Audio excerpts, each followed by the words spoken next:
Welcome back, everyone. We're diving into a topic today that, honestly, we could spend weeks on and still only scratch the surface. Oh, The absolutely. history of Native Americans in the United States. It's a huge subject. Huge is an understatement. We're talking thousands of years, hundreds of distinct tribes, a story that's unfortunately often oversimplified. Yeah, reduced way too much. Exactly.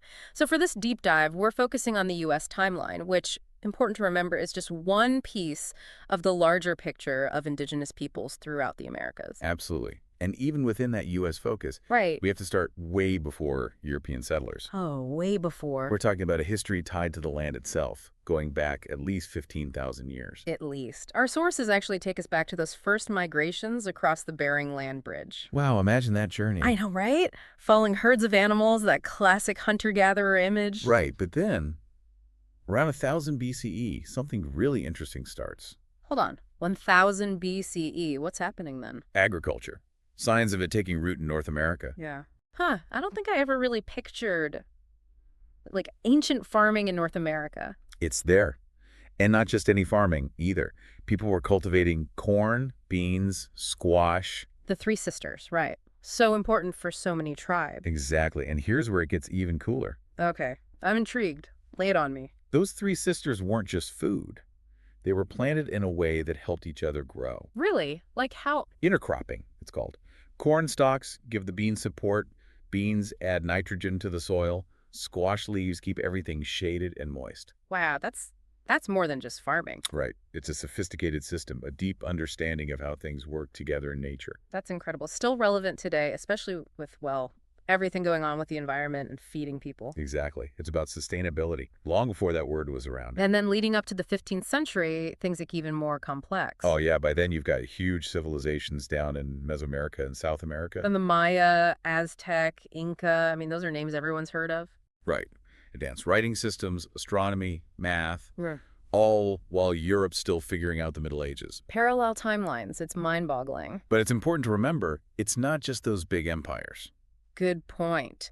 There were so many other cultures and lifestyles across the continent. A huge variety. And then, of course, everything changes. Yeah, the elephant in the room, Europeans arrive. And the narrative takes a sharp turn. It's easy to go to that good guys, bad guys place, but it's way more complicated. Way more. It wasn't one European power either. True. Spanish, French, English, Dutch, Yeah. all wanting a piece of the new world. And that competition, that sheer scale of expansion, devastating for native populations. Devastating. Displacement from their lands was just the start. And then Hmm. the diseases. Oh, yeah, this is where it gets really tough to talk about. Smallpox especially, tore through indigenous communities. It's hard to even grasp the impact. Entire populations wiped out, cultures disrupted. It's a direct link to how we understand immunology and pandemics today, you know? Right, today we have vaccines and treatments, but back then. Unthinkable. Encountering these diseases for the first time, no way to fight them. So much loss and upheaval.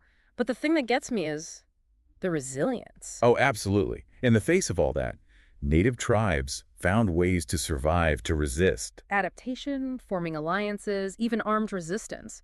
It's incredible. A testament to strength and ingenuity. And there's one specific example I always think of, the Cherokee Nation. Tell me about it. So under incredible pressure to assimilate, they create a written language, a legal system. They did not just roll over. Not at all. Actively trying to maintain their sovereignty, their cultural identity. That's so important. And then we hit the 19th century. Things intensify. Sadly, yes. Westward expansion in the U.S. puts even more pressure on native tribes. And then comes one of the darkest chapters in U.S. history. The Indian Removal Act of 1830. Driven by this hunger for land, tens of thousands of Native Americans forced from their homes. The goal was to open up land east of the Mississippi. Supposedly with promises of land out west. Present-day Oklahoma, it would Yeah. be.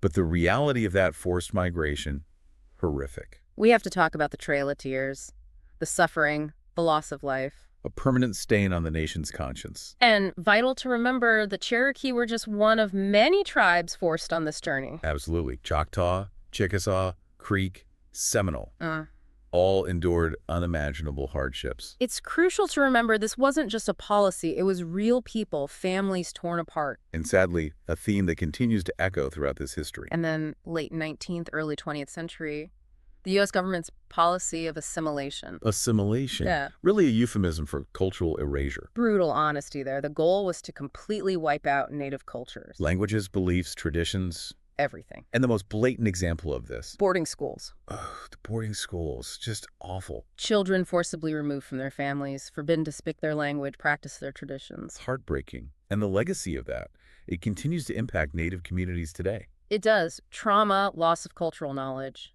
It's intergenerational, like a wound that hasn't been allowed to heal. A powerful image.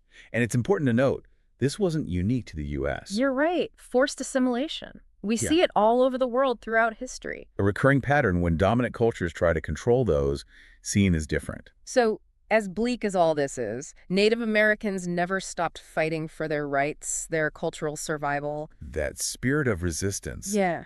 it carries us into the 20th century. Where we'll see the rise of activism, a renewed push for self-determination, but we'll save that for part 2. Sounds good.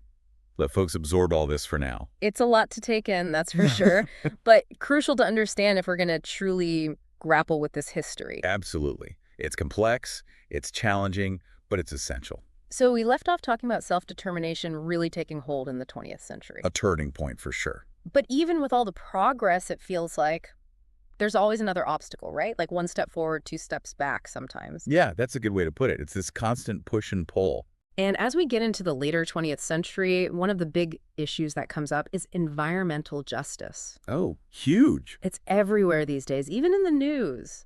Pipelines through sacred sites, pollution from mining. It's like history repeating itself, but in a new way. Exactly. And for so many Native American tribes, that connection to the land. It's fundamental, not just cultural or spiritual, it's about survival. Right. Their livelihoods, their health, everything tied to the environment. And that's where this environmental justice movement gets really interesting. Okay, so how did that movement take shape? What were some of the key things that happened? Well, one thing that's fascinating is how tribes use their sovereignty to fight back. Sovereignty? Like how? They're forming alliances with environmental groups, filing lawsuits, asserting their treaty rights. Wow. So it's not just protesting, it's going through the legal system using their political power. Exactly. And we see this in some really high-profile cases. Like what? Well, the Standing Rock Sioux tribes fight against the Dakota Access Pipeline back in 2016. Oh yeah, Standing Rock. That was huge. It really brought national attention to this whole idea of tribal sovereignty, A&D, environmental justice. It felt like a turning point, for sure. All those people coming together, the social media attention. Absolutely. A real demonstration of grassroots organizing, intertribal solidarity. And it's still going on today, right? These battles for environmental justice. Oh yeah, all over the country. Standing Rock showed what's possible. So inspiring that collective action can make a difference. It can. And alongside these battles for the environment, there's this other effort happening too. What's that? Cultural revitalization. After decades of assimilation policies, how do you rebuild what was destroyed? That's a good question. It feels almost impossible. It's a long process for sure, but it's happening. We see these amazing efforts across Native communities to bring back their languages. Language revitalization, yeah, I've heard about that. Reviving traditional arts and crafts, making sure the younger generations learn the old ways. Wow, so it's like piecing together a puzzle, all the fragments of what was almost lost. That's a great way to think about it. And it's not just about preserving the past, either. Right. It's got to be relevant for today. Exactly. It's breathing new life into those traditions, adapting them for the present, for the future. And it's happening all over, right? Music, storytelling, even in things like environmental conservation. Oh yeah, there's this growing recognition of indigenous knowledge, how valuable it is. So it's not just surviving, it's evolving. Exactly. And alongside all this, there's another important development. Oh, what's that? Native Americans are gaining more and more political influence. That's huge. So it's not just fighting for rights anymore, it's being part of the system. Exactly. More Native individuals running for office, working in government. So they have a seat at the table, making sure their voices are heard. Exactly. It's about representation, ensuring that Native perspectives are part of the decision-making. And that takes so many forms, right? Healthcare, education, protecting tribal sovereignty. All of that. There's this real sense of agency, of empowerment. It's not just reacting to policies anymore, it's shaping them. That's the key. So as we wrap up this part of our deep dive, what are some takeaways? It's just incredible resilience, right? Through all the challenges, Native Americans never gave up. Exactly.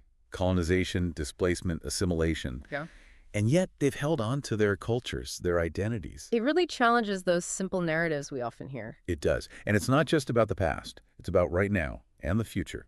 And as we move into the 21st century, there are all these new challenges and opportunities. Climate change, technology, the journey continues in ways we can't even imagine. Okay, listeners, get ready for the final part of our deep dive, the 21st century and beyond. It's going to be fascinating. But before we jump in, take a moment.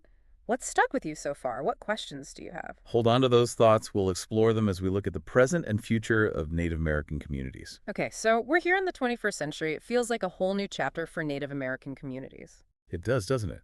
A different energy, a different kind of awareness. Definitely. What do you think is behind that shift? Well, I think there's this. A reckoning with the past happening. Yeah, like finally acknowledging the injustices, right? Exactly. And not just acknowledging, but actually trying to do something about it. Reconciliation, healing. Those are the words I hear a lot these days. And it's not just talk either. There's real action behind it. It does feel like people are actually listening to Native American voices now. They are. And I think that's because of a few things.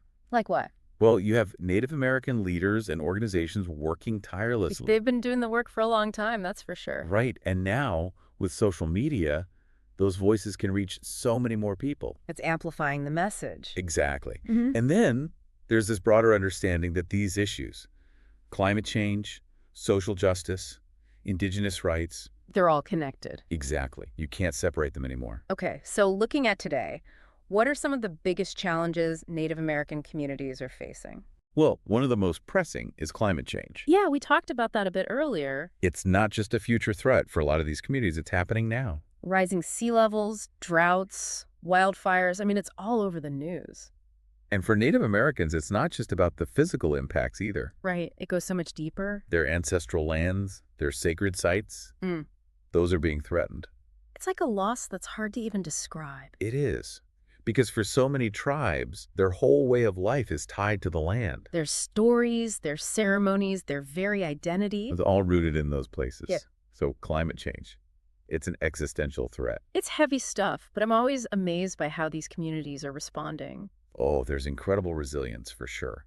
Tribes are doing some amazing things. Like what? Sustainable practices, renewable energy projects, advocating for policies to protect their land. So it's like fighting back on multiple fronts. They have to. And they're also drawing on their traditional ecological knowledge. That's what I find so fascinating. This blend of ancient wisdom and modern technology. Yeah. It's like they're weaving together the past and the future to find solutions for right now. And it makes sense, right?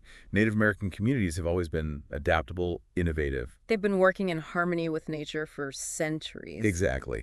And that same spirit is coming through in how they're dealing with climate change. Okay, so beyond climate change, what else is on the radar? Well, economic development is a big one. Right, because even with gaming, there's still so many communities facing poverty. It's true. Unemployment, limited access to healthcare and education. It's a real challenge. It feels like there are these two different realities happening at the same time. Yeah, some tribes flourishing, others still struggling against those systemic barriers. And that's where self-determination comes in, right? Absolutely. Tribes taking control, creating their own businesses, building their own infrastructure. It's not about waiting for help, it's about taking charge.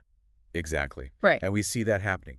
Tribal colleges, language immersion programs, businesses focused on sustainability. Wow, there's so much going on. There's this real focus on building a better future for the next 7 generations, as they say. Oh, I love that, the 7 generations principle. It's about thinking long-term responsibility, not just for now, but for the future. That's a powerful idea. Well, we've covered so much ground in this deep dive. We have, from ancient times to the challenges of today. It feels like we've only scratched the surface, though. The Native American story is vast, it's complex. It's essential, though. So as we wrap up, what are your final thoughts for our listeners? I think the most important takeaway is that this story, it's an integral part of the American story. It can't be ignored. It can't be forgotten. Exactly. It's a story that deserves to be told, to be understood, to be honored. It's a story of resilience, resistance, and that deep connection to land and culture. And it's still being written. That's a great point. So as we move forward as a nation, what can we do? Listen to Native American voices. Learn from their experiences. Support their efforts to build a better future.